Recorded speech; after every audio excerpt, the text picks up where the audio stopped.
Welcome back to Simplified Living. We're so excited to have you here today. Yes, welcome back. In today's tech-driven world, it's no secret that we're all addicted to our screens.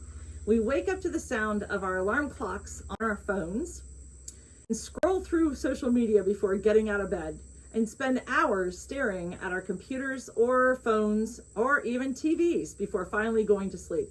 I'm very notorious. I have to have my TV on before I fall asleep. But have you ever stopped to think about the impact this has on our well-being? I mean, digital detox is something we should all be thinking about.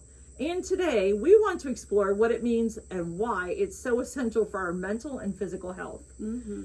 My name is Rebecca, and this is Mackenzie, and we are here today with Simplified Living, and we're talking to you about digital detoxation. I'm sure we're not the only ones who's guilty for mindlessly scrolling through our phones for hours, only to realize that we have wasted an entire afternoon or have stayed up way too late binge watching shows on Netflix because we just have to find out what happened next. These digital distractions are not only affecting our productivity, but also our mental health. Anxiety, stress, and feelings of loneliness are all symptoms of excessive screen time. And let's not forget about the physical toll it takes on our bodies. Mm-hmm. The headaches, the back pain, and the fatigue.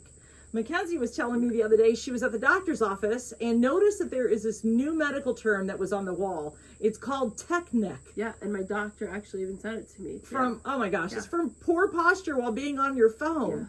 Yeah. I mean, it's really sad. I wonder if they have backpack back as well for like backpacks. Probably do. You know, my husband, he scrolls and scrolls and scrolls. All day. I can't stand it. I, on the other hand, when I first got on the web, and we won't say how long ago that was when the web first came out with the World Wide Web. I realized, oh my gosh, I wasted so much time on that. Yeah. I would look down, it'd be like 10 o'clock at night, and then it'd be 2 a.m. It's horrible. I will say I am really big on binging, like at nighttime if I can't sleep. Oh yeah, next thing I know, I've wasted 4 hours, and I think, oh my gosh, I could have been downstairs doing something else. Right. A little bit more productive than laying here watching 15 different, channels or programs. Oh, you're showing your age with the channels and the I programs. am. You're not really on social media that much. No. Although you get on Facebook sometimes. Yeah. I mean, to check things. We mostly did Facebook because I had to do posts for our business. Right. But no, I am not one to mindlessly. Honestly, there was a time when I did not even get on Facebook for weeks. Mm-hmm. There was no purpose for me to get on there. So she is not a big social media fan. No, I'm not. So, yeah. But I know that there are many, many people out there, and I am here to present everything that we can and hope that we can make a difference and at least let some people have that digital detoxation time to discover. You need that. But also, you're on your phone a lot for work. Oh, I And am. you're on your computer a lot for work, too. So, although she's not on social media, she definitely can... Oh, I'm a tech person. Yeah. I have to be on there. That's the world nowadays. Yeah, it is. You know, it's really scary. So, for me personally, I can say that I've compared my life to others on social media. Maybe because they look like they have a perfect life, or they look like they are perfect and have no flaws. It's toxic, and it's exhausting to keep up with. Sometimes I just feel like I just want to delete social media altogether. I think it's a great idea. Yeah, I agree with that. It's just, obviously in this generation, it's like, it's hard to do it because you feel like you're going to miss out on everyone's lives. And if I did not have businesses where people were calling me, I would not carry a phone.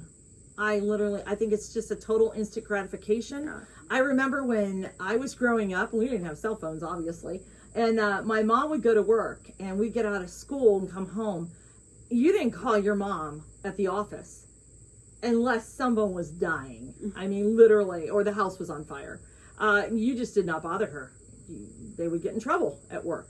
So when I first got a phone, I remember my kids just constantly calling me, texting me. Heck, I have my kids nowadays. What they're doing is they're getting on there. They're stalking me. Hey, what are you doing over there? Yeah, you know, it's per location. It is. You got my location stuff. That's just nuts. Okay, but so it's good in case somebody were to be lost or something like that. Don't get me wrong. There's benefits for certain things, Also, though, I also remember when we were younger too that I don't know where you were working at the time, but we would call, be like, "Can I talk to Rebecca?" And then I'd be like, "Mom, can I have a bicycle? Oh, yeah. So and so told me I couldn't have one." So we did do that too. It was constant. But now it's like, what are you doing? What are you doing? Yeah. You know, it's just mindless conversation. So when we're constantly connected to our devices, we're never truly present. I've noticed that. When I have to do something on my phone, I'm not there. And I know Kenzie always wonders what's going on in social media. Who's texting us?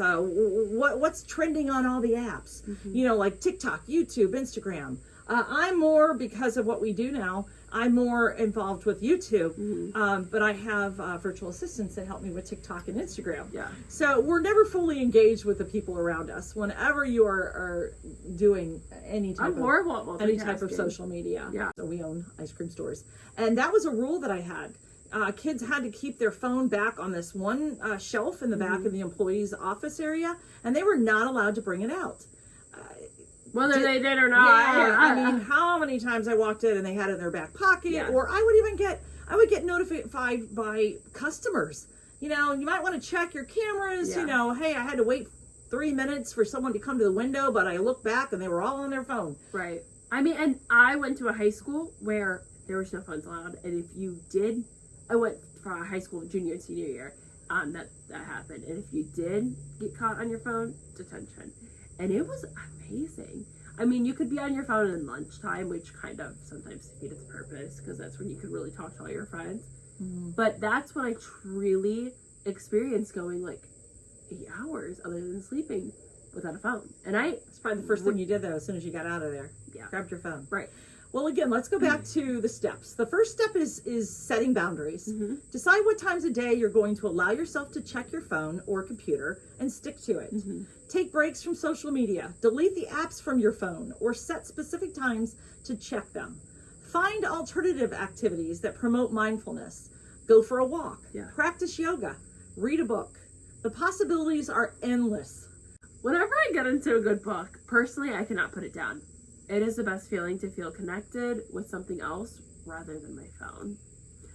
There are specific times where I have not had my phone 24/7, like I said, in high school, or sometimes when we go on cruises, we have to like share Wi-Fi, so we cannot constantly be on it. And it feels different, but like in a good way. Being glued to my phone, checking social media every 5 minutes, it makes me feel anxious, and it just makes me realize that I'm just getting on the same apps 24/7 over and over to realize nothing new is going on in someone's life. And half the time I don't even really know the people that I'm checking their social media, so why does it matter? It is the biggest time and mind waster that I have ever witnessed in probably my entire life.